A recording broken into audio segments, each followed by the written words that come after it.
So in doing some research for a future project, I came across this book. It's called La Scienza in Cucina e l'arte di Mangiar Bene, which means Science in the Kitchen and the Art of Eating Well, by Pellegrino Artusi. And it's sort of a classic Italian cookbook from right around the turn of the century. It's got a ton of really interesting Italian recipes, a lot of which are similar to ones we use today, and some are quite a bit different. One that caught my eye is called SALSA di MAGRO per paste asciutte, which seems to mean lean sauce for dry pasta. Dry meaning it's not in a soup, it's just pasta on a plate. It's basically a tomato sauce with a few extra ingredients that make it really unique. One thing that seems different from most modern Italian sauces and Italian cooking in general is this uses butter as the fat instead of olive oil. So overall I need 30 grams of butter. And I'm going to add it in 2 stages. First I'll toss 15 grams of that into a pot, melt it on down. Then I'm going to add in some pine nuts, aka pignoli as we call them in America, because that is a southern Italian pronunciation of the word. Otherwise you call them pinoli, apparently. I learned that recently.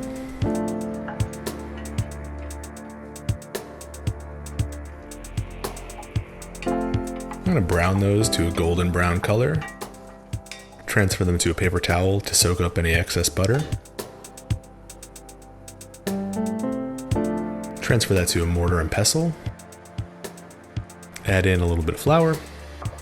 I'm currently in the process of moving, as you could probably tell by this glorious picture behind me, yet to be hung. It'll be somewhere on this wall later. So I had to unwrap my flour from its safekeeping.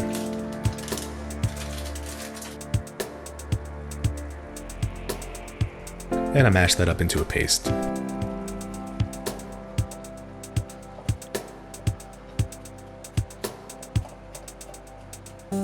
Next I need some onion.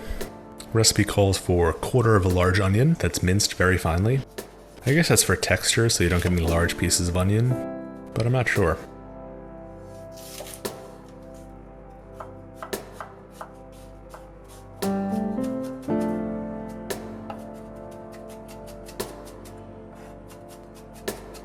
And I threw that right into the same butter that the pine nuts were toasting in.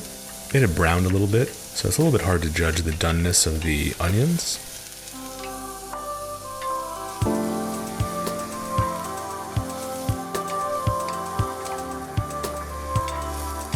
But once they're soft, it's time to add in some tomatoes. This recipe calls for tomatoes cut into pieces, so that's what I'm doing.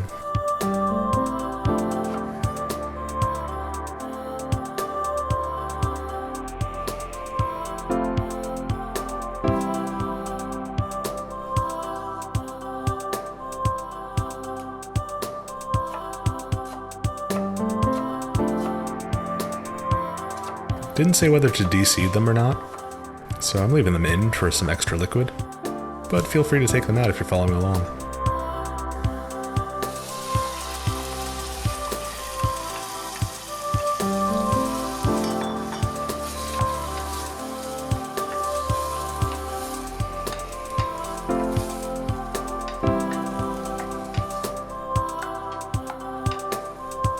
And add a few pinches of salt. It also called for pepper, but again, I'm moving and certain things got misplaced.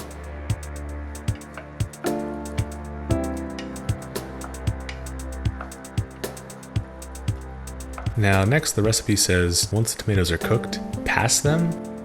I'm guessing that means pass them either through a sieve or through a food mill. I don't have either of those with me right now, and I like my sauces a little chunky anyway, so I'm just going to mash them with my spatula. Next I gotta add in 40 grams of mushrooms that have been sliced thinly, and I quote, no larger than the seed of a pumpkin. I'm guessing he meant the thickness of a pumpkin seed, not the width.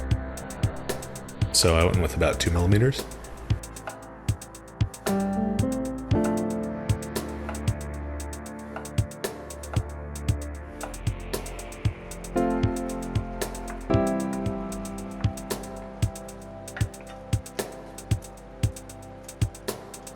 Then we'll add a splash of warm water to the mortar and pestle. I guess in theory to thin out the almond paste to make it easier to dissolve into the sauce. But honestly, I was having a harder time removing it from the mortar and pestle after I did that than before. It was thick enough that it could just come out in clumps, and I think that would have been fine. So, you do you. So I stirred that on in thoroughly.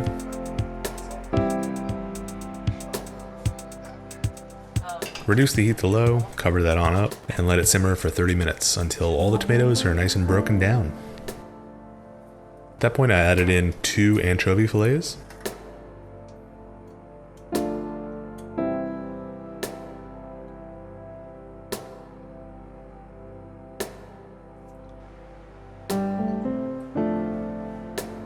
And stirred them in so they dissolve into the sauce.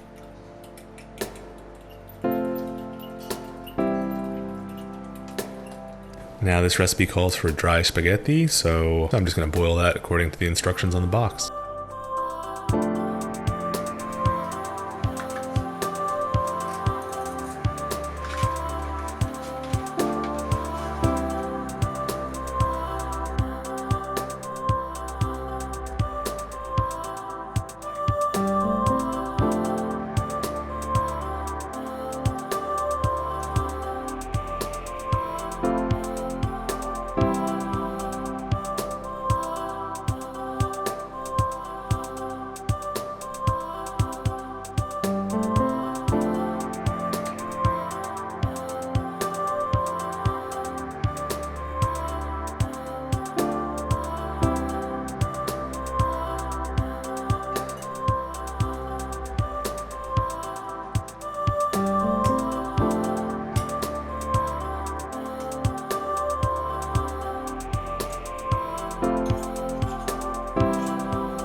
And wow, this is a really flavorful sauce. The addition of the anchovies and the mushrooms add a little bit of saltiness, but a lot of umami. And that pinoli paste really thickens and richens up the sauce, so it's got excellent body. So I hope you guys give this a try, and if you do, let me know in the comments how it turned out. Don't forget to subscribe, become a patron on Patreon for some added perks, and I'll see you guys next time. Cheers.